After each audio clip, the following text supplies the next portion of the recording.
Says some $563 million in relief checks will be mailed by December 17th. The checks total anywhere from $600 to $1,100. Another 3,000 payments will be direct deposits. This money comes from federal and state pandemic aid to help struggling California residents who earned less than $75,000 in 2020. We have a ton of information about the Ford stimulus check, Social Security benefits, SSI, and SSDI.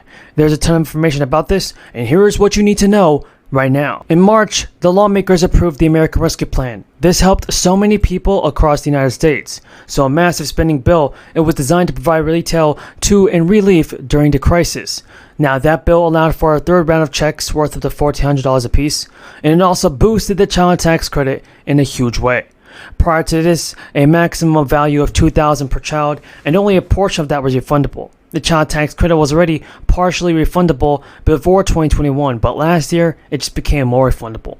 Plus, half of the child tax credit was paid in monthly installments. So lawmakers are now hoping to keep this bill, this part of the stimulus checks, in place for next year as well, so they can continue the monthly payments into 2024. And given the way that inflation has surged this year, it would be a great thing for cash-strapped families who are facing difficulties with maxed-out credit cards. But unfortunately, the enhanced version of this credit didn't go as approved. However, lawmakers are still pushing for the bill to be passed. The enhanced child tax credit has helped many families shore up their finances. It also led to a notable decrease in food insufficiency and child poverty rates. Once the boosted credit went away, the bulk of that progress was reversed. That's something that lawmakers have noticed. It's why so many people are still fighting back to get some sort of boosted version of the child tax credit. It may not look exactly the same as the boost as it was in 2021, but it's still something better than nothing. And according to the latest report from the Bureau of Labor Statistics, a key measure of inflation, wholesale prices rose by 10% in October from a year before. While still historically high, it was the smallest increase since July. It is the second inflation report this month to show signs of cooling and the rising prices that have plagued the economy. Economists expect that the producer price index will measure price paid for goods and services properly before they reach consumers, and that's to show an annual increase of 8.3%, down from September's revised 8.4%. And on a monthly basis, producers rose 0.2% below expectations, and even with the revised 0.2% increase in September, it's not helping too many people. Last week, the CPI index showed inflation slowed to 7.7% to 8.2% year over year. Now, the Fed vice chair says that this was reassuring that sight, and it signals that the rate hikes appear to be taking a hold.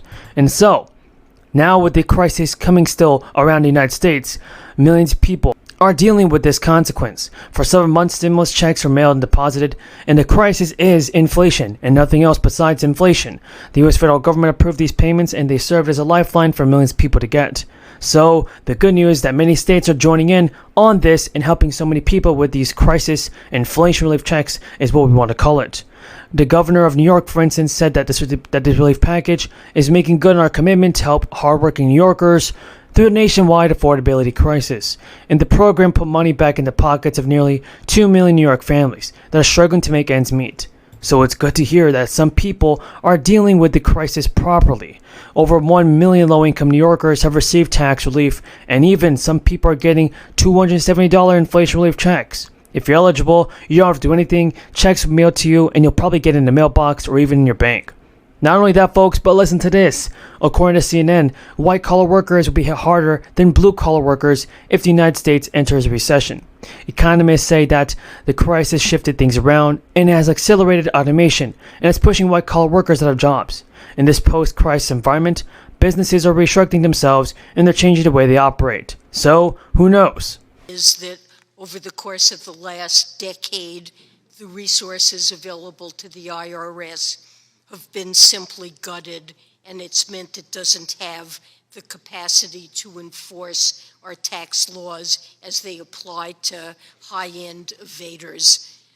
So what's happened is that the audit rates at the top of the wealth and income distribution have fallen off far more quickly than the audit rates of those at the bottom. And that is simply utterly unfair, and it doesn't address the tax gap estimated at $7 trillion over the next decade.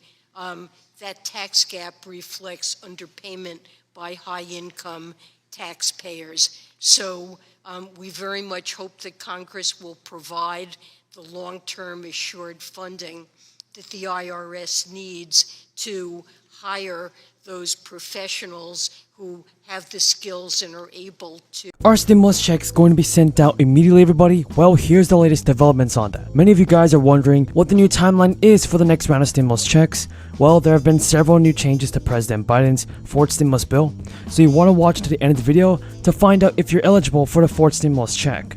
President Biden actually told reporters today that he is not concerned about a recession in the immediate future. This was just hours after the Commerce Department announced that the US economy shrank 1.4% at the beginning of 2022. That marks the worst quarter in 2 years. Gross domestic product, which is also known as GDP, is the broadest measure of goods and services produced across the economy.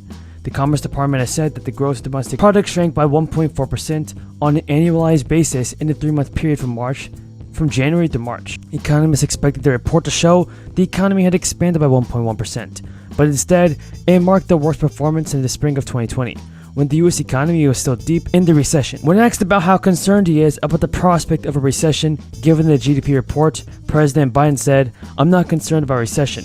The GDP fell to 1.4%, and here's the deal, we also had last quarter consumer spending and business investment increase at significant rates."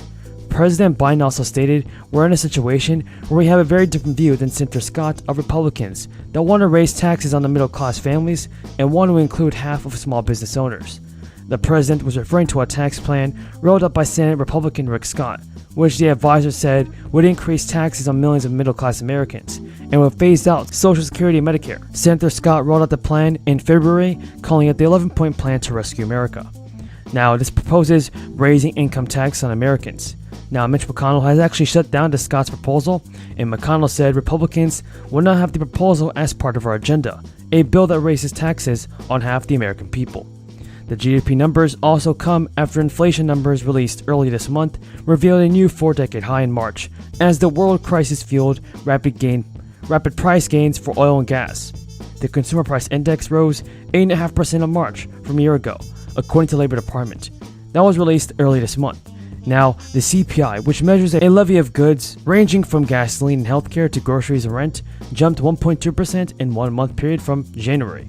Now, Californians can also receive billions of dollars in tax rebates later this year as the state's budget surplus continues to grow. State Senate leaders released an extensive list for spending the windfall, and it's now estimated to be as high as $68 billion.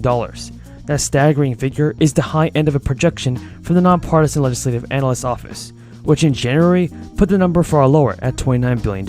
At the top of the spending list is